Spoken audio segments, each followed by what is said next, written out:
그는 육체에 계실 때에 자기를 죽음에서 능히 구원하실 이에게 심한 통곡과 눈물로 간구와 소원을 올렸고 그의 경외하심을 인하여 들으심을 얻었느니라.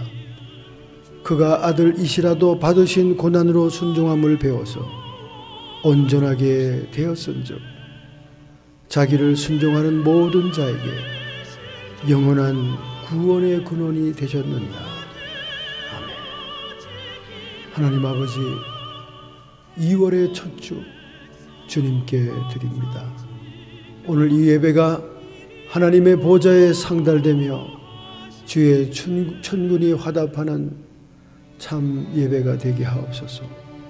전기와 영광이 세세무궁토록 성부와 성자와 성령님께 있을지어다. 아멘.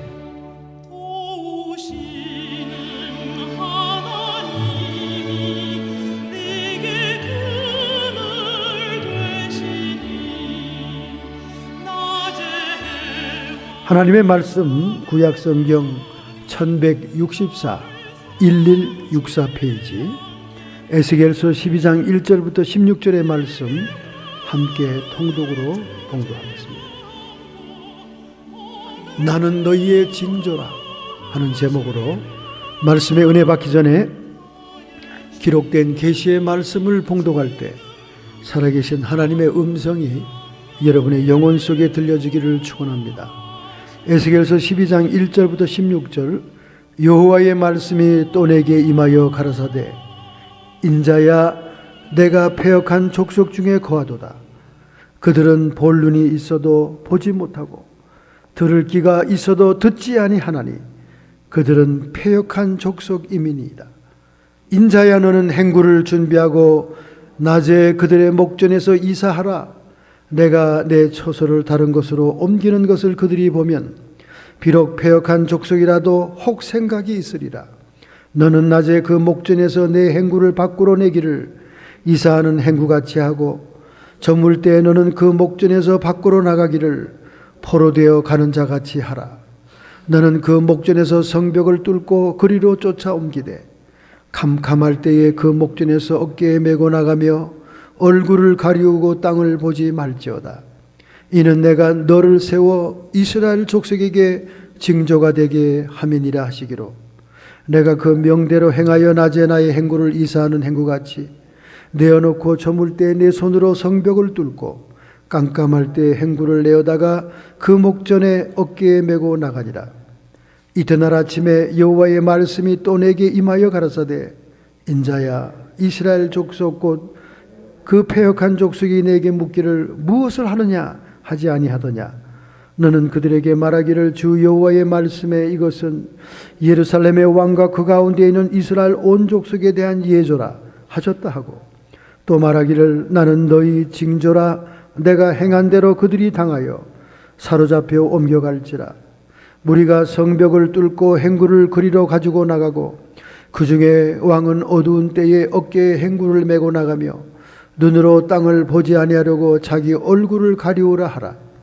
내가 또 내 그물을 그 위에 쳐고 내 올무를 걸리게 하여 그를 끌고 갈대아 땅 바벨론에 이르리니 그가 거기서 죽으려니와 그 땅을 보지 못하리라. 내가 그 호위하는 자와 부대들을 다 사방으로 흩고 또 그 뒤를 따라 칼을 빼리라. 내가 그들을 이방인 가운데 흩으며 열방 중에 해친 후에야 그들이 나를 여호와인 줄 알리라. 그러나 내가 그중 몇 사람을 남겨 칼과 기근과 온욕을 벗어나게 하여 그들로 이르는 이방인 중에 자기의 모든 가정한 일을 자박하게 하리니 그들이 나를 여호와인 줄 알리라. 아멘.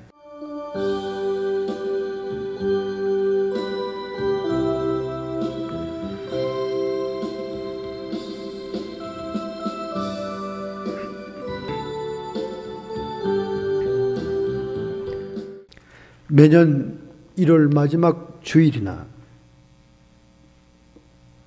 이렇게 오늘 이번처럼 2월 첫 주가 되면 슈퍼보울로 미국 교회들은 몸살을 앓습니다. 거의 반수 이상이 출석을 하지 않습니다. 이번 해에도 뉴저지주가 최대 6억 달러의 경제 효과를 가져오는 프로 풋볼 챔피언 결승전이 이제 조금 이따 오후 3시 30분에 시작이 됩니다. 뉴저지 맷라이프의 경기장에서 일어나는 이 경기를 보기 위해 수많은 관광객들이 세계에서 몰려왔습니다. 약 40만 명 정도의 관광객이 뉴욕과 뉴저지를 방문하고 이에 따른 경제 효과가 6억 달러로 추산된다. 여러분, 경기장 입장권 얼마인 줄 아세요? 호텔 숙박료는 또 얼마인 줄 아십니까? 슈퍼볼의 입장권의 액면 가격이 800달러에서 1,500달러입니다. 황금의 볼이에요. 그런데 경기일이 점점 가까워질수록 인터넷 거래 가격이 2,600불에서부터 25,000달러까지 올랐습니다. 슈퍼볼 구경하기 위해서 티켓 사는데. 전체 좌석의 평균가가 4,600달러다. 야, 대단하죠? 대단합니다. 이거는 15% 상승한 가격이라는 거예요. 지난 해의 시즌보다. 그리고 스윗 좌석이라고 있습니다. 음식 먹고 술 먹고 이러면서 이렇게 테이블에 앉아서 보는 VIP 그런 좌석에 30명 수용할 수 있는데 그 가격이 89만 9,270달러. 한 사람에 100만 불 내고 가서 앉아 있는 겁니다. 그러니 골든 슈퍼볼입니다. 숙박업체에 관광객들이 몰려서 이미 다 찼어요. 경기장 인근의 하우스브룩 하이츠나 할러데이 인, 레지던스 인, 이스터 러드포드 메드론드 숙박업체가 일반 보통 때는 169달러였는데 지금은 전부 다 550달러 이상입니다. 이런 슈퍼볼이 오늘 오후에 터진다는 거죠. 또 한 명의 영웅이 미국에 등장할 것입니다. 이렇게 우리 눈에 보이는 세상 재미, 사람을 흥분시키는 이런 축제들이 우리의 신앙을 슬립다운하게 만듭니다. 심지어 미국 목사님들은 이런 분도 있어요. 설교를 하면서 오후 예배를 드리면서 옆방의 기도실에다가 TV 중계를 켜놓고 왔다 갔다 합니다. 여러분 상상할 수 있어요?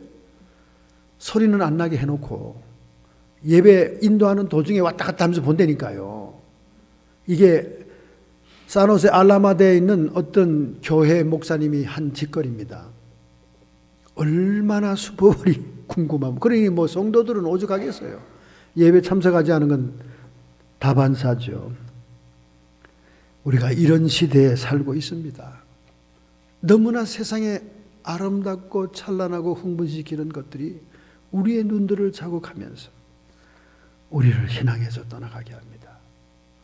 생명을 거두게 하려 하고 우리의 먹거리를 거두어가는 그런 때가 온다면 우리는 당연히 예수님을 배신하고 떠나려고 보따리를 쌀 거예요. 이것은 마치 에스겔이 패역한 이스라엘을 향해서 예언 사역을 하고 있을 때와 다름이 없는 그런 모습들입니다. 구약 성경 에스겔 선지자, 이 에스겔이란 말은 히브리 말로 예헤즈겔이란 말인데 예헤즈겔은 하나님이 강하게 하신다. 대개 해석하기를 하나님이 그에게 능력을 많이 베풀어서 강하게 했다 이렇게 생각하는데 그런 뜻보다는 하나님이 단련시킨다 그런 의미로 강하게 한다는 뜻입니다. 이 에스겔은 부시의 아들입니다. W 워싱턴 부시가 아니라 부시의 아들 제사장 가문의 제사장으로서 그는 유대왕 여호야긴과 함께 바벨론의 제2차 공격인 BC 597년에 바벨론 포로로 잡혀갔습니다.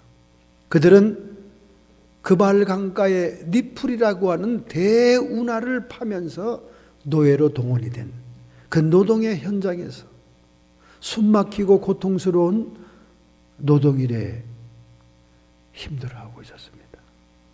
그들이 힘이 들 때마다 하늘을 향해서 삿대질을 하고 불평 원망을 털어놓습니다. 여호와 하나님이 얼마나 무력하면 우리를 이렇게 내팽개치는가. 하나님은 우리를 떠난 지가 오래됐다. 이렇게 백성들이 원망하고 불평하는 그 중노동 속에서 그들의 모습이었습니다. 그러던 중 이러한 문제를 놓고 틈틈이 그발 강가에서 기도하던 에스겔.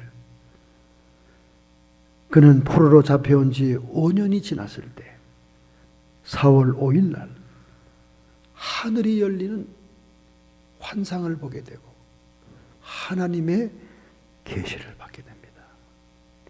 그 환상은 보좌의 환상이었고 그 환상은 그룹의 내생물의 환상이었고 그 환상은 바퀴의 형상을 가지고 있었습니다.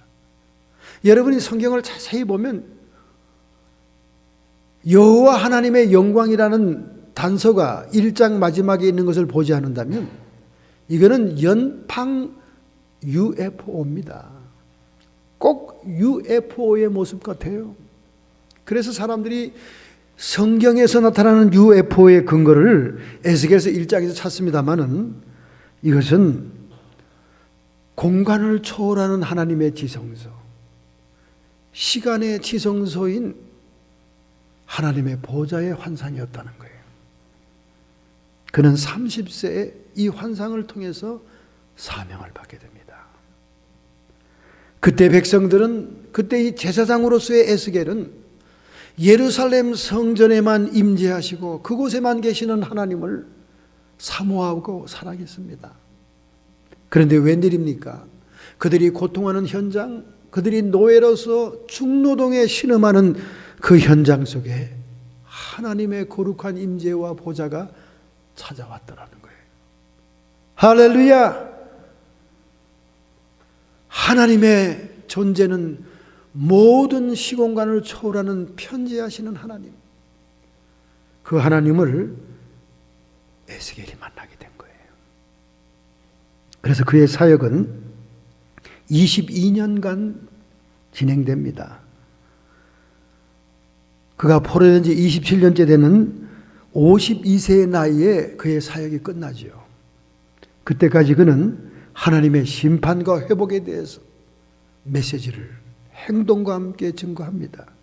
하나님의 영광이 예루살렘 성전을 떠나가고 그 후에 다시 하나님의 영광이 예루살렘 성전으로 돌아오는 여호와 삼마의 환상을 기록해 놓고 있습니다. 궁극적으로는 미래의 구원을 얘기합니다. 모세의 언약보다 더 완전한 새 언약, 그리스도의 구속 사역으로 그의 자녀들을 구원하여 참 평안을 주시며 영원한 안식을 주시는, 그래서 그 사랑에 감격하여 하나님을 전심으로 사랑하여 섬기는 성도들의 구원 사역이 예언되고 있어요. 오늘 우리 본문에 결정적인 말씀이 나옵니다. 나는 너희의 징조다. I am a sign to you. 에스겔은 하나님이 에스겔의 징조가 되었을 뿐만 아니라 에스겔 자신이 패역하고 심판받는 택한 하나님의 백성의 사인, 징조가 되었다는 거예요. 나는 너희의 징조라. 저는 이 말씀을 평생 잊을 수가 없습니다. 제가 40일 금식 기도할 때 하나님이 저에게 주신 말씀이에요. 그러니 저의 목회 사역이 선지적인 사역입니다. 좋은 말하는 사역이 아니에요. 너희들 잘못 믿으면 망한다, 죽는다, 그런 사역입니다. 참 여러분이 잘못 만난 거죠, 목사님을. 여러분을 칭찬하고 위로하고 여러분을 막 띄워주는 목사님을 만났어야 되는데 그런 교회들은 부흥이 돼요. 그런 데는 사람이 몰려옵니다. 그런데 나는 너희의 징조라. 너희가 멸망당할 것, 너희가 죽을 것에 대한 징조다, 그 말이에요. 그래서 그런지 알코올 중독자 우리 옆집에 있는 데니엘을 위해서 기도하기 시작한 지 한 달도 안 돼서 그만 죽었네요. 며칠 전에. 31살 나이로. 키는 2m 9척에다가 얼마나 건강한지 몰라요. 인물도 잘생겼어요. 얼마나 성품이 착할지 모릅니다. 그 술사로 술병을 들고 왔다 갔다 가는 그 길에 저를 만나면 각듯이 인사합니다. 제가 차를 대고 있으면 뒤로 차를 다 빼도록 이렇게 합니다. 얼굴도 뽀얗고 하얀 점잖게 생긴 아이가 딱 한 가지 결점이 알코올 중독이라는 거예요. 알코올 중독. 근데 하나님께 제가 그렇게 애타게 알코올 중독 그 착한 아이 좀 살려달라고. 어머니 보니까 어머니가 굉장히 인텔리전스하고 고상한 분이에요. 그 아들 성품이 좋고 참 예의 바르다고 칭찬하니까 너무나 감격하고 좋아하더라고요. 그 어머니가 가끔 그 아들의 집을 찾아왔었어요. 아들이 혼자 살고 있습니다. 아마 어머니가 사준 집인 것 같아요. 그런데 제가 여러분 설교 중에 얘기했죠. 알코올 중독 뜨게 해달라고 하나님께 기도해야 되겠다고. 그리고 기도를 시작한 지 한 달도 안 돼서 31살에 그 건강한 아이가 아침에 동생이 가서 흔들어 깨니까 죽어 있더라는 거예요. 인생이 이렇게 허망합니다. 그러니까 이 선지자 사역이라는 것은요, 기도하는 대로 안 될 것 같으면 데려가는 사역이에요. 오늘 여러분 잘못 앉아 있는 거예요, 여기 지금. I am a sign to you. 나는 너희의 징조라. 40일 금식 기도하는 가운데 하나님께서 저에게 들려준 음성입니다. 저의 사명과 사역이 어떤 사역이라는 걸 가르쳐 준 거죠. 저는 어릴 때부터 환상을 볼 줄 아는 아이였어요. 어릴 때부터. 그래서 아버님이 입을 딱 다물고 자기의 거취에 대해서 무슨 일을 하고 있어도 저는 알고 있었습니다. 하나님이 가르쳐 주니까. 그래서 아버지한테 아버지 이번에 부산에 목회를 접고 인천으로 전근 가려고 지금 밑작업하고 계시죠? 그러면 아이고 네가 어떻게 그걸 다 아니? 깜짝 놀래가지고 막 그냥 소름 끼치는 걸 내가 보고 그랬습니다. 어릴 때부터 하나님이 환상을 보여주었어요. 제가 성경을 쭉 읽다 보면 환상을 가장 많이 보는 이 에스겔 선지자에게 멈춰질 수밖에 없잖아요, 항상. 그러나 제가 어떤 한 사람의 카피하는 사역은 싫거든요, 저는. 모든 선지자의 좋은 점을 본받기를 원하는 거지. 그런데 40일 금식기도 끝나갈 무렵에 나는 너에게 징조가 되리라. 나는 너의 징조라. I am a sign to you. 이 놀라운 말씀. 그래서 제가 기도방에도 그것이 영어로 기록되어 있습니다. I am a sign to you. 징조다 그 말이에요. 징조. 우리가 하나님의 영광을 돌려드리고 나타내는 삶을 살아야 됩니다. 그 영광이라는 것은 파지티브한 거잖아요. 징조라는 것은 조금 네거티브한 겁니다. 재앙이 포함되고 심판이 포함된 겁니다. 그는 그발 강가에서 예루살렘 성전의 지성소에만 임재하는 하나님인 줄 알았는데 그가 고통하는 노예의 현장, 중노동의 현장에 찾아오신 하나님의 보좌를 보게 되는 것입니다. 할렐루야! 공간의 지성소가 아니라 시간의 지성소예요. 하나님의 편재성을 보여준 거예요. 얼마나 놀라운 일입니까, 여러분? 그 우주 비행선 같은 그 보좌의 환상을 보고 1장 28절 하반절에 이렇게 말씀합니다. 이는 여호와의 형상의 모양이라. 할렐루야! 여호와의 형상의 모양이다. 뭐가 보였길래? 네 생물의 현상이 보였습니다. 네 생물은 그룹 천사 케루빔이라는 천사예요. 하나님을 완전히 밀착 경호하는 천사들, 케루빔, 그룹 천사라고 합니다. 이 천사들은 보이는 선악과를 따먹은 인간들이 감추어오는 생명과에 접근할까 봐 화영검으로 그 생명과 나무를 보호하는 천사였어요. 그룹 천사입니다. 이 그룹 천사는 네 생물의 형상으로 에스겔의 환상에 보여줬습니다. 얼굴을 보여줬어요. 아픈 사람의 모습, 뒤는 독수리의 모습, 좌측에는 소의 모습, 우측에는 사자의 모습. 사람의 모습은 하나님의 지혜를 얘기합니다. 독수리의 모습은 하나님의 힘을 얘기하고, 소의 모습은 하나님의 성실, 사자의 모습은 하나님의 주권을 얘기합니다. 날개 모양이 보였어요. 서로 연결됐다는 것은 우리의 성도들이 협력하는 사역이 필요하다는 것을 얘기하고, 몸을 가리고 있다는 것은 하나님을 두렵고 떨림으로 경외한다는 것입니다. 그리고 날개 밑에 손이 빠져나옵니다. 손이 나왔다는 것은 봉사의 모습을 보여주는 것입니다. 다리가 나오네. 다리가 곧았습니다. 다리가 곧았다는 것은 하나님만을 위해 산다는 것을 얘기하는 것입니다. 발바닥이 나왔는데 송아지 발바닥같이 굽이 갈라졌습니다. 이것은 순종에 숙달된 모습을 보여주는 것입니다. 동작은 직진합니다. 전심으로 하나님을 섬기는 것을 보여주는 거예요.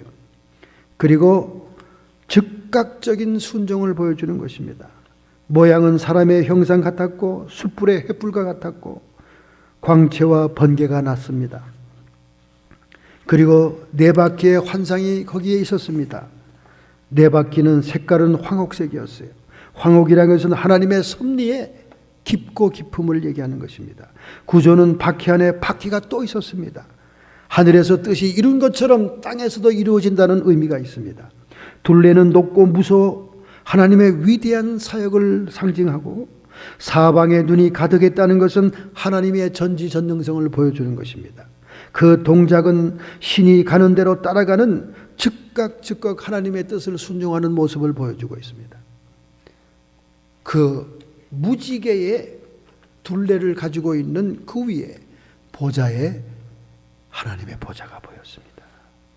그 사면의 광채의 모양은 비오는 날 구름에 있는 무지개 같으니 이는 여호와 영광의 형상의 모양이라. 내가 보고 곧 엎드려 그 말씀하는 자의 음성을 들으니라. 할렐루야. 이 보좌의 환상, 그발강가의 포로의 현장, 중노동의 현장까지 찾아와 주신 주님의 모습을 보고 난 다음 에스겔의 마음은 변화됩니다. 제사장으로서 백성들을 긍휼히 여기고 불쌍히 여기는 그는 백성들의 말에 귀를 기울일 수밖에 없었어요. 하나님이 우리를 떠났고, 하나님이 무능하고, 하나님이 우리를 도와주지 않기 때문에, 도울 수 없기 때문에 우리는 이 노예의 신세가 되지 않았느냐. 그들의 탄식과 원망과 불평, 그것을 놓고 하나님께 기도합니다. 하나님 진정입니까? 사실입니까? 이 백성들의 원망이 사실이에요. 그러나 하나님의 임재의 환상을 보고 난다. 에스겔의 마음이 확 변했습니다. 여러분, 오늘 왜 사람들이 그토록 교회 마당을 30년 40년 밟았는데도 변화되지 않을까요? 때때로 목사님들은 이런 불변의 성도들을 보고 목회 허망함과 탈진을 느낍니다. 성령의 권능이 임해서 자처지고 넘어지고 쓰러지고 별짓을 다 해도 문간에 나갈 때 보면 안 변해요. 안 변해요. 안 생기는 게 아니라 안 변해요. 마음이 변해야 됩니다.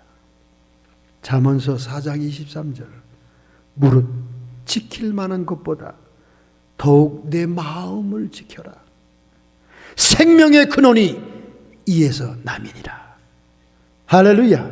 생명의 근원이 우리 인간의 마음에서 시작되기 때문에 마음이 안 변하면 안 변한다는 거예요.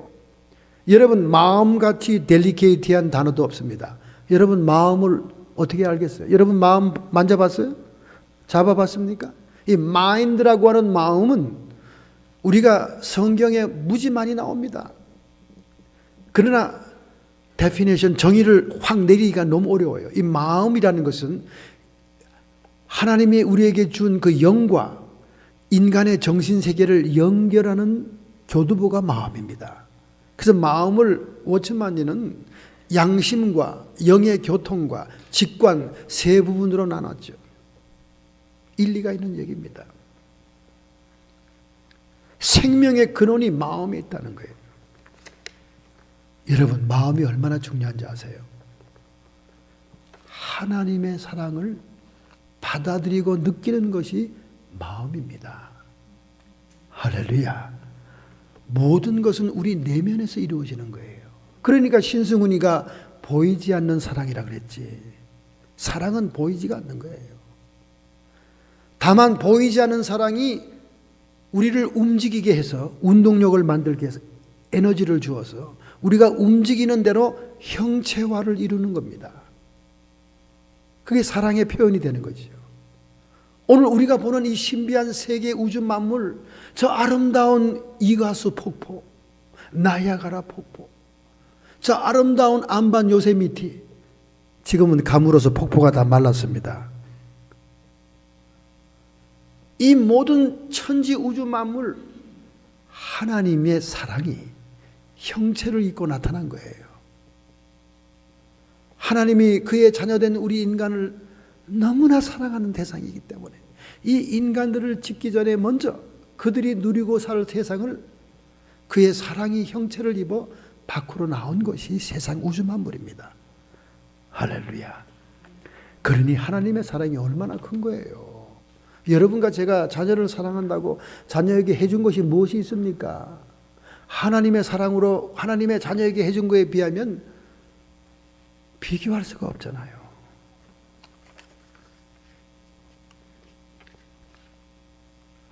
지난 며칠 전에 미국의 연방항공우주국 나사에서 슈퍼 블랙홀을 발견했습니다. 이 슈퍼 블랙홀은 지구로부터 39억 광년이 떨어진 RxJ1532인데 은하단 중심부에 위치한 초질량 블랙홀의 모습이 포착이 됐습니다. 나사의 찬드라 우주망원경과 허블 우주망원경으로 포착된 이 블랙홀은요, 태양보다 무려 100억 배 이상 질량이 큽니다. 여러분이 상상이 됩니까? 블랙홀이라는 것은 빛까지 다 빨아들이는, 빛까지. 슈퍼 블랙홀은요, 빛까지 다 빨아들입니다. 그리고 점점 주변에 있는 모든 성운들, 별들이 빨려 들어가는 거예요. 아마 지구의 종말도 블랙홀에 빨려 들어감으로 지구가 끝날 거예요. 하늘이 태양은 총담처럼 검어지고 달은 붉어질 것이며 하늘이 종이축처럼 말려 사라지게 될 것이다. 지구 전체가 사라지는 거예요. 여러분, 우주의 보이저가 지구를 향해 찍은 모습을 보면 지구는요, 티끌 같아요. 보이질 않아요. 그 어마어마한 거대한 우주 속에 지구는 거의 보이질 않는 티끌이에요. 모래알 하나 티끌.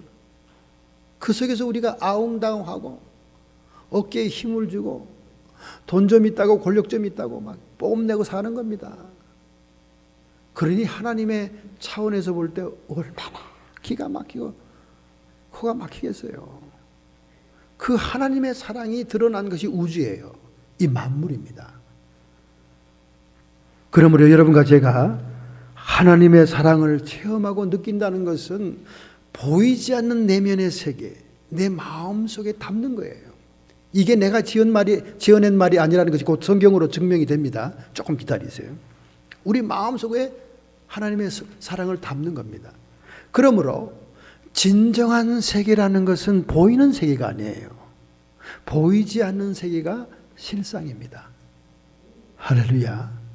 우리가 보이는 세계를 보면서 즐기고 환락을 느끼고 좋아하는 것은 마귀의 속임수예요. 에덴 동산에 정말 중요한 나무는, 생명나무는 보이지 않게 숨겨놨습니다. 그런데 마귀가 아담과 하와를 미혹해서 인간을 원죄에 빠지게 한 선악과는 보이게 부각을 시킨 거예요. 보암직도 하고 먹음직도 하고 지혜롭게 할 만큼 탐스러움지라. 보암직도 하다 안목의 정력이죠. 먹음직도 하다 육체의 정력입니다. 먹는 본능. 지혜롭게 할 만큼 탐스러운지라 내가 선악과를 먹으면 하나님처럼 되리라. 이생의 자랑이죠. 이 세 가지의 세상 루트로 마귀는 우리를 미혹한 거예요. 보이는 것으로 우리를 사로잡은 것입니다. 이렇게 보이는 것으로 사로잡힌 우리는 이제 일생을 보이는 것에 유혹을 당해 살고 있는 거예요. 그런데 정작 중요한 생명의 나무는 보이지 않는 것에 감추어져 있습니다. 할렐루야. 여러분과 제가 보이는 것을 따라가고 있는 한은 절대로 마음이 변화되질 않습니다. 여러분의 욕심이 끊어지지 않아요. 여러분이 세상 사랑하는 것이 끊어지지 않습니다. 보이지 않는 것을 보게 될 때, 보이지 않는 세계를 만나게 될 때 우리 마음이 변하는 거예요. 할렐루야. 요한일서 2장 14절부터 17절입니다. 너희가 강하고 하나님의 말씀이 너희 속에 거하심으로 너희가 흉악한 자를 이기었음이니라. 정신과 의사를 찾아가서 상담한다고 흉악한 자가 마귀가 나가는 게 아닙니다. 하나님의 말씀이 우리 안에 들어올 때, 할렐루야, 이 세상이나 세상에 있는 것들을 사랑하지 말라. 누구든지 세상을 사랑하면 아버지의 사랑이 그 속에 있지 아니하느니라. 여기 봐요. 나오잖아요. 하나님의 사랑은 우리 속에 들어오는 거거든요. 우리 마음 속에 들어오는 거예요. 그런데 누구든지 보이는 세상, 보이는 것을 만족시키는 세상을 사랑하게 되면 보이지 않는 것에 들어오시는 아버지의 사랑이 있지 않다는 거예요. 이는 세상에 있는 모든 것이 육신의 정욕과 먹음직도 하고 안목의 정욕과 보암직도 하고 이생의 자랑이니 지혜롭게 할 만큼 탐스러운지라 하나님처럼 되리라. 다 아버지께로 쫓아온 것이 아니요 세상으로 쫓아온 것이다. 사탄으로부터 왔다 그 말이에요. 그러니까 일생 동안 우리가 보이는 것을 추구하고 보이는 것을 따라가고 보이는 것을 즐거워하고 보이는 것에 쾌락을 느끼고 보이는 것이 보람있고 보이는 것이 좋고 보이는 것이 다하고 보이는 것이 최고다. 마음이 안 변해요. 안 변해요. 안 생기는 게 아니라 안 변한다니까. 세상에 보이는 것을 자꾸 기준 삼고 그것만 다 여러분이 충족하면 안 변해요. 마음은 세상이 차지하고 있기 때문에 그렇습니다. 세상에 있는 것들을 사랑하지 말라. 누구든지 세상을 사랑하면 보이는 것을 따라가면 아버지의 사랑이 그 속에 있지 아니하느니라. 우리의 내면 세계에 보이지 않는 세계에 들어오시는 아버지의 사랑이 자리를 틀 수가 없다 그 말입니다. 오늘날 여전히 세상 사랑하고 세상 것을 가지고 욕심 부리고 거기에 집착하면서도 천국은 같다고 생각하는 사람들이요, 정신 차리시오. 정신 차려서 세상 사랑하고 있으면 아버지 사랑이 없다는데 무슨 천국이야. 아버지 사랑이 없다는데. 이 세상도 그 정욕도 지나가되 이 세상은 세상의 종말이 오면 떠나갑니다. 그 정욕은 우리가 늙고 죽으면 떠나갑니다. 오직 하나님의 뜻을 행하는 이는 영원히 거하느니라. 할렐루야. 하나님의 뜻을 행하는 이는 영원히 거한다 그 말이에요. 마태복음 7장 21절 예수님께서 오늘 여러분들에게 말씀합니다. 나더러 주여 주여 하는 자마다 다 천국에 들어갈 것이 아니요. 얼마나 오늘날 성도들이 주여 주여 합니까? 말끝마다 주여 주여 하죠. 국밥, 국따로 밥따로죠. 말은 주여 주여 합니다.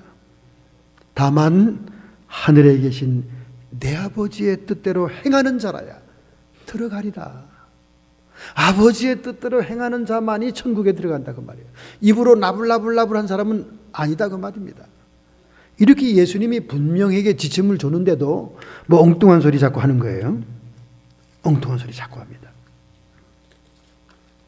여러분, 지금 얼마나 독감이 유행입니까? 감기와 독감은 전혀 다른 병입니다. 감기와 독감은 바이러스가 틀려요. 여러분, 바이러스는 얼마나 작은 생물도 아니고 미생물도 아니고 중간 물체인데 말이죠. 이게 숙주 세포죠. 전자현미경으로만 보이는 바이러스입니다. 그런데 일단 이것이 잠입에 들어오면 우리 면역이 무너지면 팍 기운이 빠지면서 열이 치솟으면서 적어도 일주일에서 3주간은 몸살 감기로 앓잖아요. 누누이 여러분께 얘기하지만 이 보이지 않고 전자현미경으로 들어봐야 되는 바이러스만 들어와도 우리 몸의 변화를 느낍니다. 그런데 천지 우주 만물을 지으신 예수 그리스도를 영접했다고요? 그런데 왜 변화가 없습니까? 왜 그렇게 여전히 세상 것을 좋아합니까? 왜 그렇게 자기의 뜻대로 살려고 몸부림칩니까? 눈에 보이는 안목의 정욕, 육체의 정욕, 이생의 자랑을 따라 삽니까? 남들에게 뽐내고 싶고 남들이 잘 되는 거 보면 심술이 나고 눈에 보이는 대로 갖고 싶고 견물생심, 아직도 여전히 육체의 욕망을 따라 살고 싶고, 이게 어째 천지를 지으시고 우주 만물을 지으시며 우리를 위해 십자가에 피 흘려 죽기까지 하신 그 예수님이 들어온 증거가 되겠냐 그 말이죠. 없다는 거지. 여러분 마음에 없다는 거예요. 여러분이 변화되고 있지 않다는 것은 없다는 거예요. 눈에 보이지 않는 바이러스가 들어와서 집을 터도 우리가 3주간 동안 막 독감으로 막 난리가 나고 몸이 아프고 온몸이 쑤시는데, 어떻게 예수님이 들어와 계신데 옛날보다 더 악하고 더 사악하고 더 이렇게 못됐다는데, 절대 구원받은 성도가 아닙니다. 여러분, 착각하면 안 됩니다. 우리가 지금 정신을 차려야 다음에 가서 후회하지 않습니다. 유명한 뮤지컬인 지붕 위의 바이올린이 영화로 된, 지금 CD도 비디오도 나와 있죠. 피들러 언더 루비라고 하는 외국에서 이민 생활하는 유대인들의 모습이 그려진 영화입니다. 유명하죠. 그들은 그들의 신앙 전통 트래디션, 자손 대대로 물려주기 위해서 여러 가지 모습을 보여줍니다. 그 영화에 나오는 주인공의 딸들은 철저한 신앙 가정교육을 받은 딸들입니다. 그런데 항상 그들이 티네이저로서, 사춘기의 소녀로서 불평이 있어요. 그들은 항상 머리에 수건 같은 걸 쓰고 다니지 않습니까? 쇼를 걸치거나 그런 걸 쓰고 다닙니다. 불평합니다, 부모들한테. 이거 좀 치우자고. 그런데 그 아버지는 너희들은 우습게 보이지만은 그것은 하나님이 우리와 동행한다는 전통적인 신앙의 표시이다. 결코 타협할 수 없다. 우리를 지켜주시는 하나님이 우리를 떠난다면 우리는 마치 지붕 위에서 불안한 자세로 바이올린을 키는 것과 같다. 여러분, 바이올린이라는 이 악기는 얼마나 섬세한 악기입니까? 섬세한 악기예요. 그렇기 때문에 안정된 집안과 대지 위에서 바이올린을 연주해야 아름다운 선율의 곡이 나오지, 지붕처럼 불안한 각도에 발을 막 움직거리고 떠듬거리는 데서는 절대 바이올린을 키울 수가 없다는 거예요. 그래서 우리가 하나님을 떠나 산다는 것은 지붕 위에서 바이올린을 키우려고 애를 쓰는 것과 같다. 그러니 우리의 신앙 전통을 지켜야 된다. 그것이 바로 지붕 위의 바이올린 뮤지컬 영화의 주제입니다. 왜 이런 전통이 유대인들에게 있습니까? 그들은 바벨론 포로 이후에 더 이상 우상 숭배를 하지 않습니다.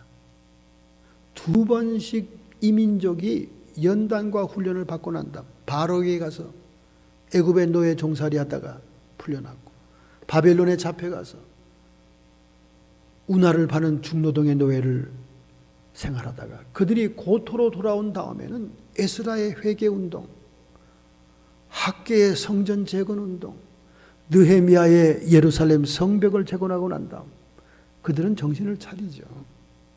그래서 그 후에 유대인들이 지독한 우상 숭배에서 벗어나는 것을 볼 수 있습니다. 저는 지난 1993년 8월에 너무나 예측할 수 없었던 모스크바 크레물린 소련의 3일간의 쿠데타를 기억합니다. 정말 세계적으로 권위를 가지고 있던 고르비가 옐친에 의해서 땅에 사정없이 떨어지고 소련의 공산당 연합은 붕괴되고 말지 않습니까? 1917년 이래로 유지되어 온 소련의 공산당 체제가 70년 동안 유지해 왔지만은 하루아침에 붕괴되고 말았습니다. 레닌과 KGB의 설립자 제르진스크의 동상이 데모하는 소련의 군중들에 의해서 무너지게 되고, 며칠 전까지는 상상할 수 없던 그런 새로운 소련으로 변화되잖아요. 저는 우리 북한도 그런 날이 오기를 기도하고 있습니다. 우리의 상상을 초월하고 우리의 기대를 초월하는 예측할 수 없는 붕괴를 통하여 민주, 평화, 통일의 날이 오기를 기도하고 있습니다.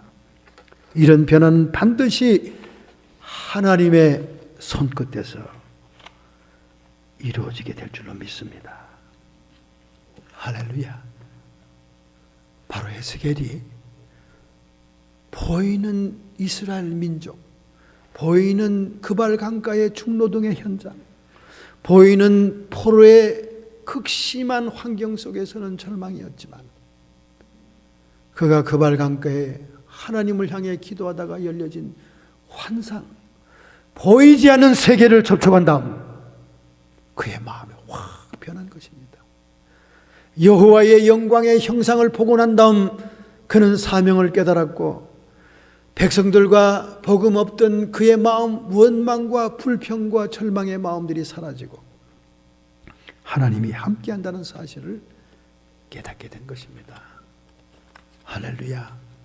오늘 여러분과 제가 변하지 않은 이 모든 신앙생활은 보이는 세계를 통해서는 변하지 않습니다. 보이는 세계.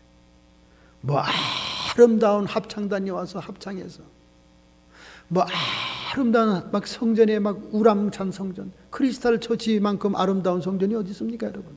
가든그로브에. LA만 가면 우리 애들은 전부 다 가든그로브 교회로 가재요. 빈야드 처치는 싫대.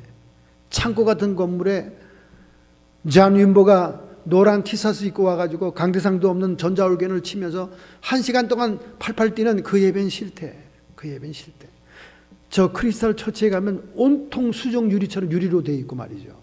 가운데는 분수대에 분수가 올라가고, 방송 무대같이 아름다운 무대에서 로버트 슐러가 말이죠, 참장게 얘기하면서 문답하고 대담하고, 마지막에는 축도가 끝나면 뒷창문이 확 열리면서 말이죠, 막 십자가가 공중에 뜨면서 바깥에 창문이 막 열려지고 막 분수가 솟고 막 너무나 아름답잖아요. 그 아름다운 크리스탈 처치 지금 문 닫았잖아요. 뱅크럽시 했잖아요. 그 아름다운 것이 우리 사람의 마음을 변하지 않습니다, 여러분. 보이지 않는 세계를 봐야 돼요. 할렐루야. 그래서 여러분, 방언 받았습니까? 방언 기도를 많이 해야 보이지 않는 세계가 열립니다.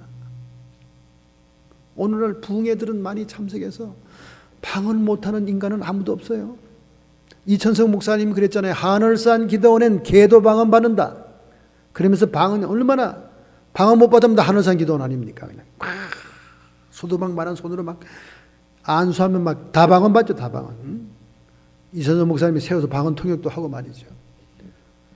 그래서 방언 받는 사람이 많아요. 성령의 말하게 하심을 따라 하는 기도입니다.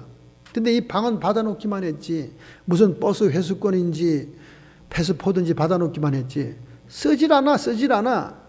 뭔 말인지 모르겠어요. 내가 이거 하다 보면 내가 미친놈인가 하는 생각이 들어요. 그래서 안 합니다. 옛날에 받았죠. 방언 받고 안 써먹은 사람들이 얼마나 많은지 모르고. 보이지 않는 세계가 열리질 않아요. 생명과 나무가 있는, 보좌가 있는 천상의 세계와 연결이 안 됩니다. 여러분, 방언 기도 하셔야 돼요. 방언 기도는 하나님과 나의 영으로 말하면이 신비한 세계가 연결되는 거예요. 할렐루야. 여러분이 방언을 해도 그 방언 세계가 열리지 않은 이유가 있습니다. 방언을 혼자 막 자동으로 가게 해놓고는 자기 생각은 딴 생각하고 있는 거예요. 아우, 찌개가 다 끓었나?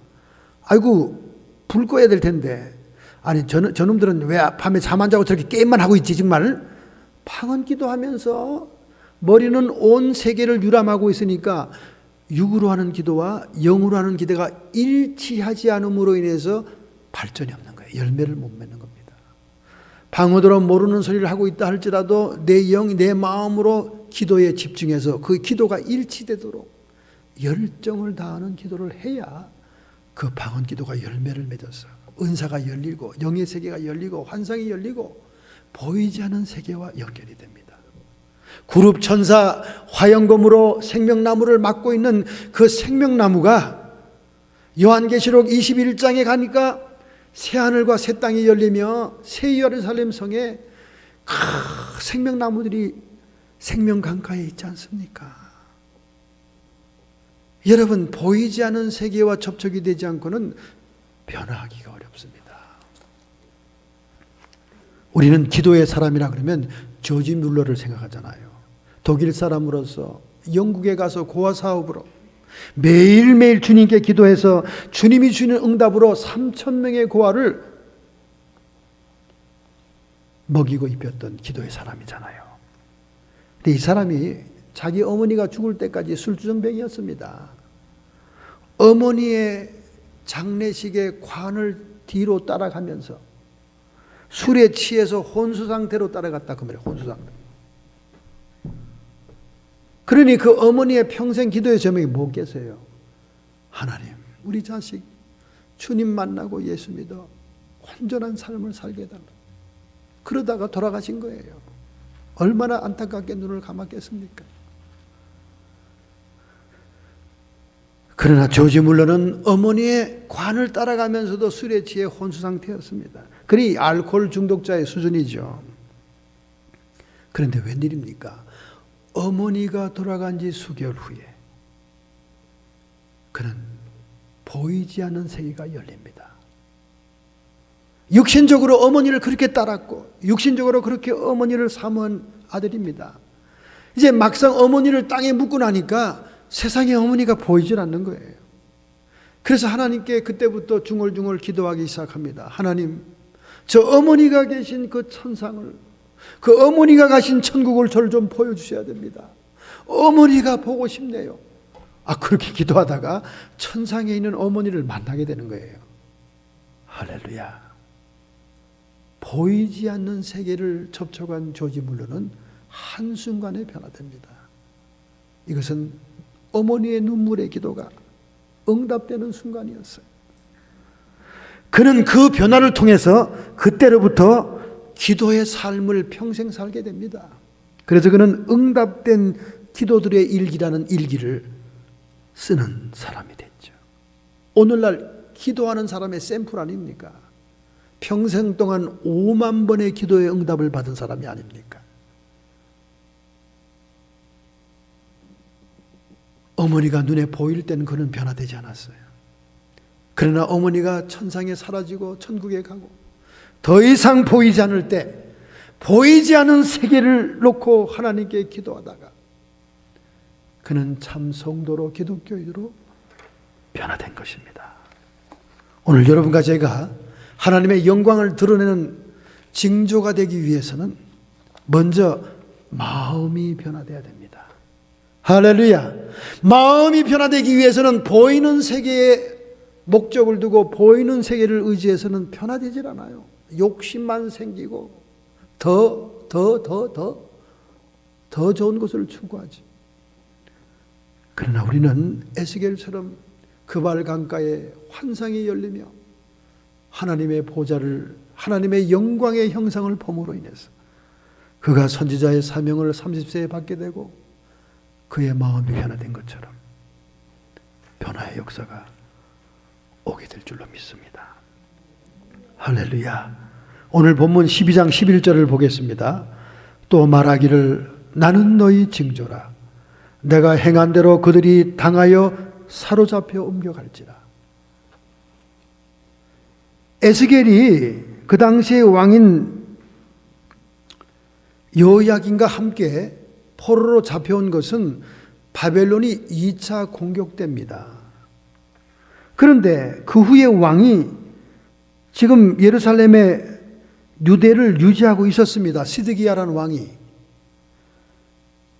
그런데 지금 여기 예언하고 있는 것은 바벨론 제3차 공격을 얘기합니다. 완전히 예루살렘이 멸망하는, 예루살렘 성전이 회파되는 BC 586년 유대가 멸절하는 제3차 공격을 예언하고 있는 거예요. 행구를 꾸며서 이사가는 모습을 보여라 그 말입니다. 성벽을 뚫고 탈출하는 모습을 보여라 그럽니다. 그 백성들이 너 뭐하는 짓이냐 물어보면 이제 예루살렘과 유다가 이와 같이 될 것이다. 그렇게 예언하라는 겁니다. 그래서 나는 너희 징조란 말은 I am a sign to you. act prophecy를 얘기합니다. 행동적인 예언을 얘기하는 거예요. 상징적 행동 예언을 얘기하는 것입니다. 이런 행동을 함으로 백성들이 머리가 쭈뼛하고 좀 충격을 받게 하기 위한 거예요. 너무 백성들이 패역하고 너무 말을 듣지 않고 너무 여전히 우상 숭배의 죄를 짓고 있으니까 이 죄를 환기시키기 위해서 그렇게 한 겁니다. 이렇게 1차, 2차 공격을 통해 자국의 백성들이 포로로 잡혀가고 왕도 체포돼갔건만 백성들이 정신을 안 차려요. 그래서 성전에서 우상들을 섬깁니다. 하나님의 성전에다가 감히 우상을 갖다 놨어요. 성전의 깊은 방 사면 벽에는 우상의 그림이 그려져 있습니다. 어떻게 그렇게 할 수가 있습니까? 여인들이 성전에 앉아서 담무수를 위하여 애곡합니다. 담무수란 신은 메소포타미아의 우상신들입니다. 또 25인 장로들이 말이죠, 성전을 등지고 동방의 태양을 경배하고 있었다는 거예요. 하나님만이 이들의 죄악을 압니다. 에스겔이 이 죄악에 대한 계시를 받고 그들에게 회개를 촉구했건만 그들은 죄의식이 없었다는 거예요. 결국 그들의 우상죄를 통해서 완전히 유대나라는 패망하게 된다는 거예요. 멸망하게 되는 것입니다.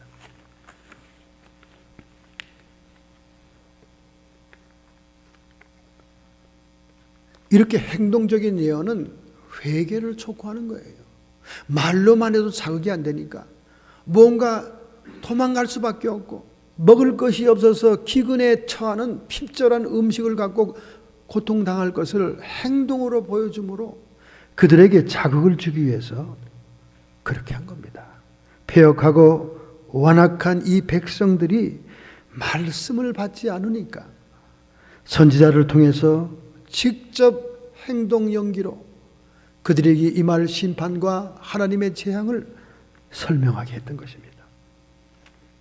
그런데 에스겔은 이런 하나님의 지시에 대해서 즉각 순종을 했다는 거예요. 할렐루야. 오늘날 여러분과 제가 이 사명을 잘 감당해야 될 줄로 믿습니다. 우리는 하나님의 뜻을 분별하기 위해서는 이 세대를 본받지 말아야 돼요. 세상 따라가면 안 됩니다. 보이는 세상 따라가면 안 됩니다. 마음을 새롭게 해야 돼요. 자꾸 세상이 우리를 자극하고 미혹하는 것을 떨쳐내고 세수하듯이 실천해야 돼요. 근본 설날에 한국의 젊은 주부들은 영국제 설빔으로 애들 옷을 한복을 해주는 것이 유행이었다는 거예요. 아니 한국의 한복을 설날 설빔으로 애들에게 해주는데 경쟁적으로 영국에서 원단을 수입한 것, 그걸 가지고 해주는 애 눈이 뻘겠다는 거예요. 그리고 자기 자식은 특별한 자식이다 그 말, 특별한. 이 아이들에게 특별하다고 이렇게 어릴 때부터 부추겨주면 걔들이 어디로 튈 줄 모릅니다. 자라서 부모의 말을 듣겠어요. 자기가 최고인데, 자기가 공주고 왕자인데. 오늘날 이 미국 교회가 왜 이렇게 힘듭니까? 왜 이렇게 미국 교회가 잠자고 영적으로 죽어 있습니까? 목사님들이 미국 와서 없는 한인들 끌어다 교회에 앉히려니까 얼마나 비유들을 맞췄겠어요. 비유들을. 그냥 네가 최고다, 너 수고한다, 고생한다, 헌금 안 내도 좋다, 봉사 안 해도 좋다, 앉아있기만 해라. 그렇게 갖다 끌어놔가지고 수십 년 신앙생활 시켜놨더니 스포일이 된 거예요. 스포일이 된 거예요. 오늘날 다 괴물 같은 신자를 다 만들어 놓은 거예요. 희생할 줄 모르고 하나님을 섬길 줄 모르고 자기 것을 내놓을 줄 모르는, 자기밖에 모르는, 자기가 우상이 된 성도를 만들었다는 거예요. 이게 먼저 목사, 종교 지도자들의 책임입니다. 그래서 오늘 에스겔도 이 재앙과 심판이 종교 지도자에게 먼저 떨어지기 시작한다는 거예요. 하나님의 뜻을 분별케 하고 하나님의 뜻을 준행케 해야 될 종들의 메시지가 부패하고 썩었습니다. 스포일 시켰다 그 말. 하나님의 뜻을 분별하려면 마음을 새롭게 해야 돼. 자꾸 세상 풍진과 먼지가 우리를 묻어옵니다. 새롭게 해야 돼. 떨쳐내야 됩니다. 우리가 세상에 발 딛고 사는 한 어쩔 수 없으니까 떨쳐내야 돼요. 우리의 눈은 별들을 바라보고 있지만 그 발은 사막의 먼지 속에 서 있는 것입니다. 하나님이 아브라함을 통해 저 별을 보라고 말했습니다. 별 같은 영적인 자손들, 하늘의 자손들을 보여주는 비전을 보여주었지만 그의 발은 먼지가 휘날리는 중동의 사막 땅 위에 있는 것이에요. 여러분과 제가 영원한 하나님 나라를 바라보고 있고 천국의 비전을 보고 있지만은 여전히 우리는 세상의 발을 딛고 있습니다.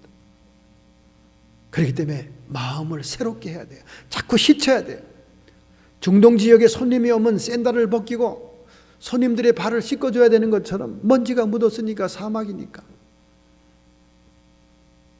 마음을 새롭게 하여 변화를 받아 하나님의 선하시고 기뻐하시고 온전한 뜻이 무엇인지 분별해라. 할렐루야. 우리의 마음 속에서 마음이 새롭게 되고 변화돼야 하나님의 뜻도 분별이 되는 거예요. 에스겔이 마음의 변화가 일어나니까 하나님의 뜻이 분별되고 하나님의 뜻을 깨닫게 되고 하나님의 뜻을 순종하고 준행하게 됐다는 거예요. 여러분, 이 예언대로 됩니다. 바벨론 제3차 공격 시 BC 586년에 시드기야 왕은 밤에 몰래 도성을 탈출합니다. 그러나 여리고 평지에서 쫓아오는 바벨론 군인에게 체포되었고 그들의 자녀들은 그가 보는 앞에서 살해당합니다. 바로 시드기야는 자기 눈앞에서 자기 자식들이 다 살해당합니다. 그리고는 그 자식들의 죽음을 받은 눈을 적출해요. 그래서 이 성경의 예언대로 바벨론에 포로로 잡혀가지만 그 땅을 다시는 보지 못할 것이다. 그대로 뜻이 이루어지고 말았습니다. 여러분과 제가 이제 남은 생애는 주님의 뜻을 행하는 것으로 살아야 될 줄로 믿습니다. 할렐루야. 마태복음 7장 21절에 예수님께서 말씀합니다. 나더러 주여 주여 하는 자마다 천국에 다 들어갈 것이 아니다. 말로 한다고 들어가는 것이 아니다. 다만 하늘에 계신 내 아버지의 뜻대로 행하는 자라야. 할렐루야. 순종하고 준행하는 자라야 들어가게 되리라. 할렐루야. 이런 여러분과 제가 되기를 바랍니다. 아무리 종교 세계에 거룩한 종교 지도자, 머리에 탈을 쓰고 있다 할지라도 반드시 비밀은 때가 오면 밝혀진다는 거예요. 반드시. 자기가 좋아하는 먹잇감을 만나면 자기 정체가 밝혀지게 되는 것입니다. 그래서 에스겔 선지자는 종교 지도자, 하나님의 성전으로부터 하나님의 심판이 시작돼요. 성소 가까이 있는 장로들부터 하나님의 심판이 시작되리라. 하나님의 심판을 선고하는 거예요. 너희는 많이 선생이 되지 말라. 선생된 자의 화가 크도다. 선생된 자의 받을 저주가 크다 그 말입니다. 남들을 잘못 인도하고 남들을 잘못 가르치는 지도자의 죄가 크다 그 말입니다. 여러분은 얼마나 많은 명분과 좋은 건수를 가지고 사람들을 미혹합니까? 사람 보기에, 사람이 혹하기에, 사람을 끌어들이기에 좋은 명분을 만듭니다. 그 명분을 찍어내는 데는 기가 막혀요. 기가 막혀. 정치적인 두뇌가 발달한 사람일수록 명분을 잘 만들어냅니다. 그리고 정치적인 사람들은 모든 영혼들을 자기의 도구로 사용합니다. 자기의 꼬붕으로 만들어요. 실컷 이용하다가 쓸모가 없으면 쳐버립니다. 하나님의 종들은 영혼을 사랑해야 됩니다. 할렐루야. 정말로 그 영혼을 위해서 선한 목자와 같이 희생할 생각이 있어야 되는 거예요. 우리는 하나님의 뜻을 분별해야 됩니다. 하나님의 뜻을 분별해야 됩니다. 정말 오늘 나를 향한 하나님의 뜻이 뭐냐? 여러분, 이 지구가 말이죠, 총알의 75배나 빠른 속도로 하루에 한 바퀴 태양을 돕니다. 총알의 75배. 왜 멀미를 안 하죠? 왜 어지럽질 않죠? 우리가 총알의 75배로 도는데, 여러분 생각해 보세요. 배만 잘못 타도, 자동차만 속도가 빨라도, 그냥 카브를 틀어도 왜 멀미하는데, 아니 총알의 75배를 막 지구가 도는데 멀미를 안 하잖아요. 이렇게 하나님이 아름다운 천지를 창조한 거예요. 이 자연 법칙을 우리가 벗어날 수 있습니까? 수소 둘에다가 산소 하나 합하면 물이 된다는 원리를 바꿀 수가 있습니까? 저 무수한 하늘의 별 중에 베델고이스라는 별은 태양의 1000만 배보다 더 크다는 거예요. 하나님의 사이즈, 하나님의 위대하심을 우리가 상상할 수 있겠냐 그 말이야. 그 하나님의 사랑을 우리가 나의 내면 속에 받아들일 수 있겠냐 그 말입니다. 그런데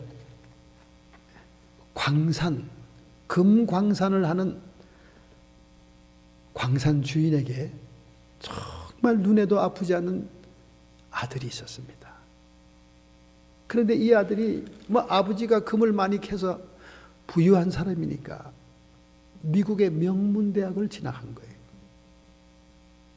그리고 그 아들이 하고 싶은 걸 다 지원해 줍니다.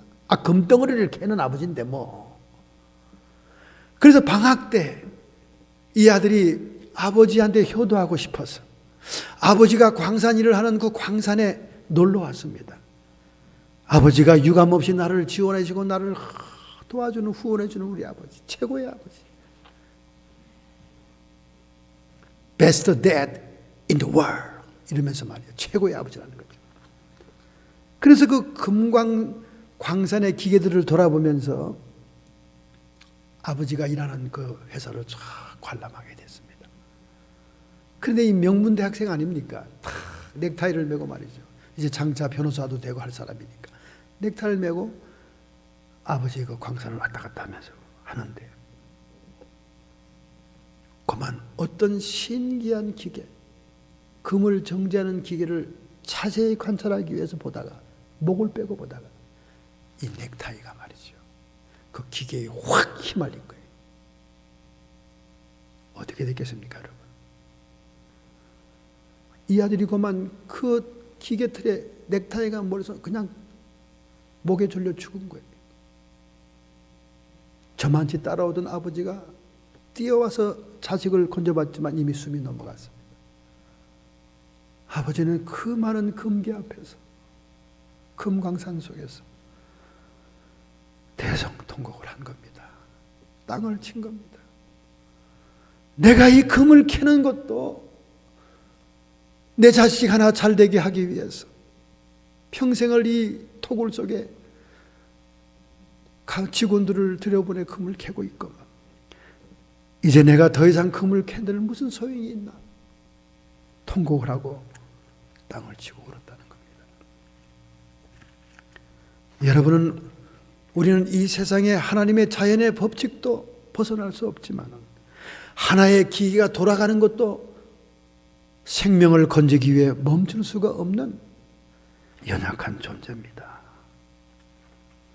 여러분, 오늘 여러분과 제가 하나님의 사명을 맡은 자로서 우리의 남은 인생을 어떻게 살아가야 될 것을 다시 한번 우리가 돌이켜봐야 될 줄로 믿습니다.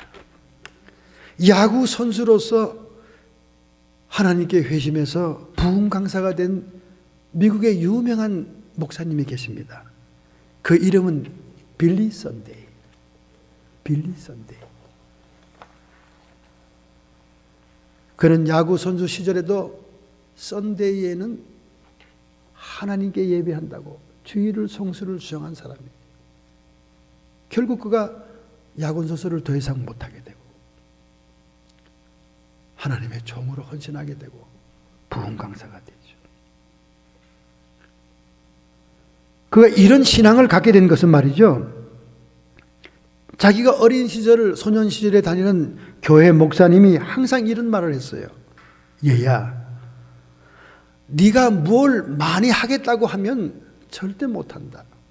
그러니 매일 15분씩 성경을 읽어라. 누구든지 15분 성경이 읽는 것은 금방이다. 15분 금방 지나가. 그리고 15분씩 하나님과 얘기해라. 기도해라. 여러분, 기도 1시간 해라, 2시간 하라 그러면 얼마나 막막합니까? 15분만 하라고 말, 15분만. 그리고 하나님에 대해서 다른 사람에게 15분씩 하루에 전도해라. 마지막으로 하루에 15분씩 하나님의 사랑이 나에게 부음받은 것을, 그 사랑을 다른 사람에게 희생적으로 전달해봐라. 그렇게 15분씩 4가지를 60분만 하나님께 드린다면 너는 하나님께 귀하게 쓰임받을 것이다. 이 어린 소년이 말이죠, 이 쉬운 일을 머리에 깊이 새겼던 거예요.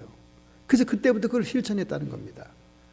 그랬더니 하나님이 정말로 위대한 하나님의 종으로 쓴 거예요. 할렐루야. 이분의 메시지의 중심은 딱 2가지입니다. 여러분, 이 지구상의 성도로서 가장 베이직한 의무는 주일 성수입니다. 그리고 11조의 헌금을 드리는 겁니다. 이 2가지 메시지 가지고 수많은 사람들을 회개시켰습니다.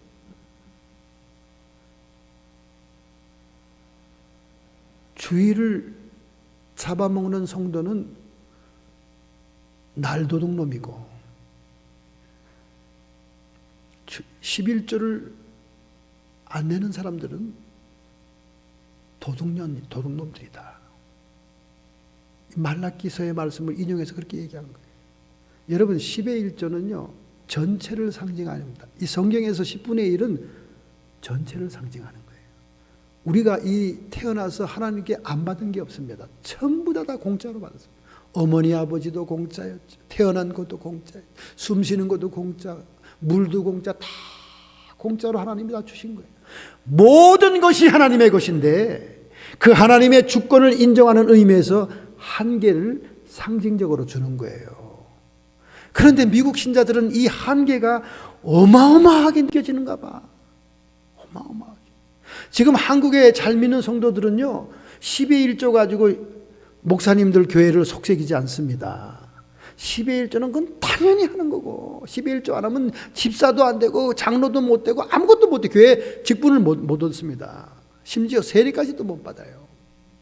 아주 한국은 철저하게 컴퓨터로 다 관리합니다. 누가 언제 며칠 얼마 내고 쫙 나와요. 그래서 목사 장로 이렇게 추천할 때 그 통계가 나라락 나와요, 숫자로. 한국의 성도들은 10의 3조를 드릴 것이냐 10의 5조를 드릴 것이냐. 미국의 유명한 평신도 남전도 회장, 제가 이름을 지금 생각이 안 나요. 그분은 10의 9조를 드렸습니다. 하나님께. 10의 1조만 자기 생활비로 쓴 거예요. 그래도 그 10의 1이 얼마나 많은 돈인지 돈이 철철이로 남아나서 그 돈도 또 감사한금으로 또 드려야 돼. 하나님이 부어주시니까. 이 빌리 썬데이는 주일 성수와 11조 하지 않는 성도는 천국을 생각하지 마라. 그렇게 단적으로 부흥해서 막 확 얘기합니다. 근데 뭐 기도원에서도 설교해보지만은 정말 미국 성도들은 안 변해요. 한심해. 지금 산호세에서 제일 큰 장로교였던 목사가 지금 은퇴하지 않습니까? 그 사람이 은퇴하기 직전에 마지막 설교가 뭔지 아십니까? 내가 지금까지 장로들 틈새에서 하고 싶은 말을 못했다. 그리고는 끝나고 내려갔다는 겁니다. 그게 무슨 주의 종이고 그게 무슨 목사입니까? 하나님이 정의, 하나님의 감동이 있는 말씀, 하나님의 특별 계시로 주신 말씀을 과감없이 선포해야지 밥그릇이 떨어지든지 교인들이 떠나가든지 교회를 문 닫든지 간에 하나님의 말씀을 고지고대로 증거해야지. 그 장로들 눈치 보느라고.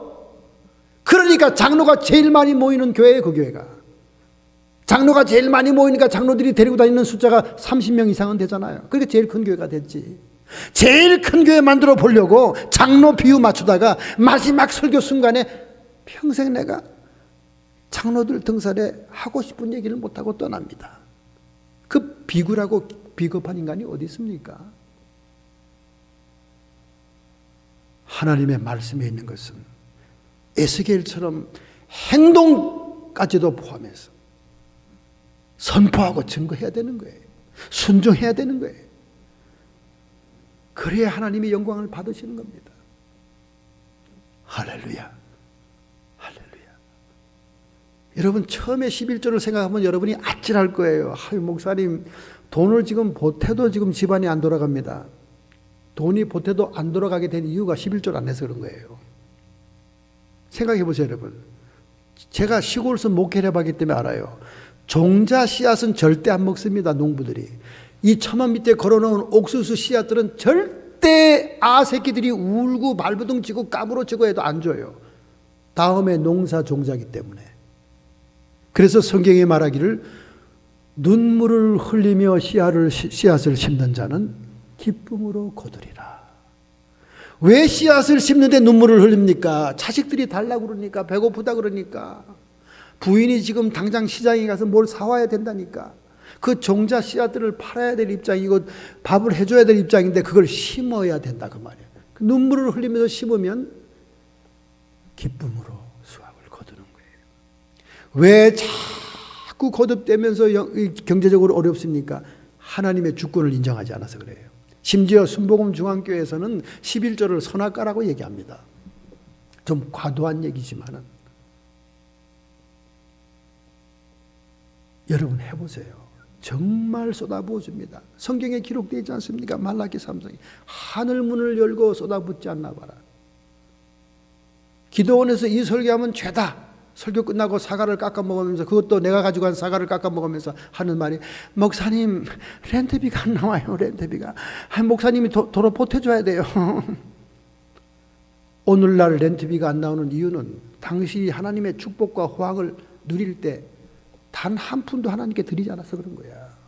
그 악순환이야. 그게 악순환. 여기 증거가 있지 않습니까? 우리 가정 증거가 있잖아요.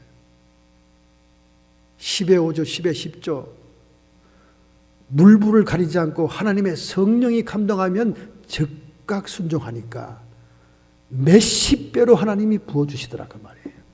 할렐루야. 여러분이 입을 삐죽거리고 세민하고 질투가 날까 봐 자세한 내용은 못 말합니다. 속이 뒤틀릴까 봐. 해보세요 여러분. 안 하면 손해가 더 많아. 하나님이 안 막아줘 보세요. 타이어 빵꾸나 유리창 앞유리 깨져. 아이고 얼마나 사건이 많이 터지는데. 우리도 순종 안 해봤어요. 옛날에는. 아이고 하나님 사정을 알잖아요. 우리 먹고 살 것도 없는데 뭘 합니까? 그러면 그냥 여기 터지고 저기 터지고 나가는 돈이 더 많아요. 아예 순종하니까 더 부어주시더라고 말이에요. 할렐루야. 머리도 굽지 마시고 궁뎅이를 흔들지도 마시고 하나님의 뜻대로 순종해 보세요. 주일을 성수하고 11조헌금 하는 것은 천국에 들어가는 백성의 베이직 듀티입니다. 그것도 안 하고 무슨 신앙생활을 잘하고 나 주님 목숨을 걸고 사랑해요. 입으로 주여 주여 하지 말라 그 말이야. 입으로 주여 주여. 징조를 보여라 그 말. 징조를. 예증을 보여라 그 말이에요. 여러분이 그것을 해보고 그 감격을 느껴야 신앙이 자라는 거예요. 제가 40년 동안 헌금 강조하는 목사입니다.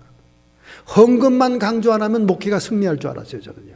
왜? 어릴 때부터 그 헌금 콤플렉스 때문에 아주 그냥 마음을 졸이고 살아온 목사의 자녀니까. 나가면 애들이 욕하고 흉보고 눈 감으라 하더니 신발 훔쳐가더라. 잠자리째 돌려 먹고 살더라. 뭐 오죽하면 그 헌금에 대한 글을 중학교 때 100일장에 썼겠습니까 제가.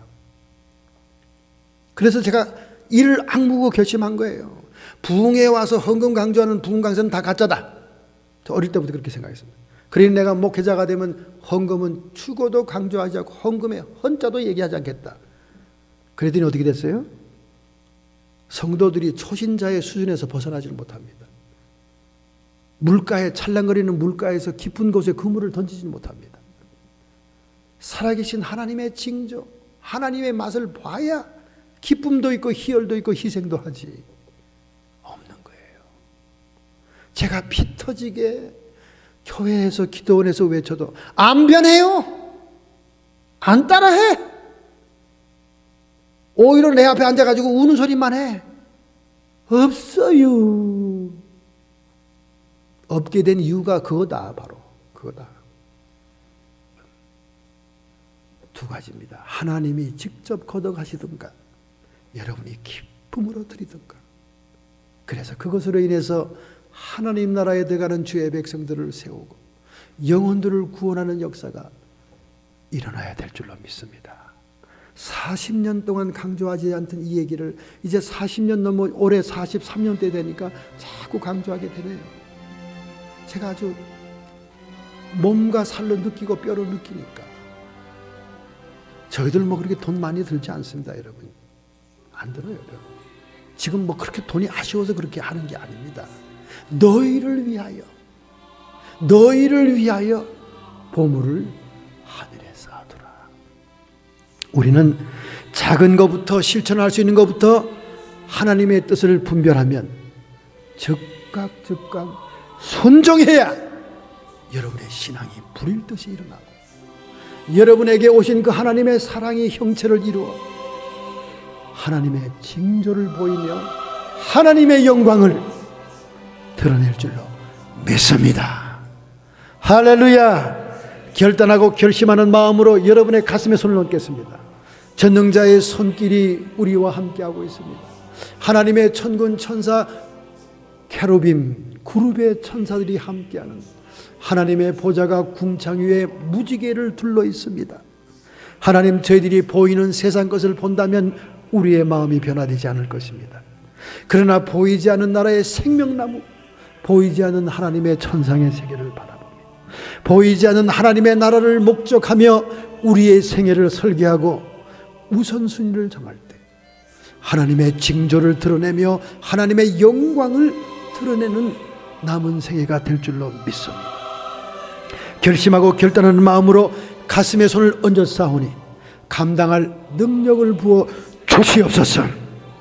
성도의 육체와 정신의 역사는 모든 질병들은 예수 그리스도의 피권세, 여호와 라파의 치료의 하나님의 역사가 모든 고통과 함께 치료함을 받을지어다. 우리의 마음속에 세상에 보이는 것으로 미혹되어서 끊임없는 육체의 정욕, 안목의 정욕, 이생의 자랑, 세상 사랑이 우리 마음속에 가득 차므로 하나님의 사랑이 없는 자 되지 말게 해 주옵시고 오직 성령 안에서 의와 평강이 임할지어다. 보이는 것으로, 이 보이는 세계의 것으로, 세상 것으로 우리를 미혹하는 악한 마귀 사탄 귀신의 세력들아, 예수 그리스도의 이름 권세로 쫓김 받을지어다. 떠나갈지어다. 예수의 이름으로 승리를 선포하노라. 감사하며 축복하며 기도하옵나이다. 아멘.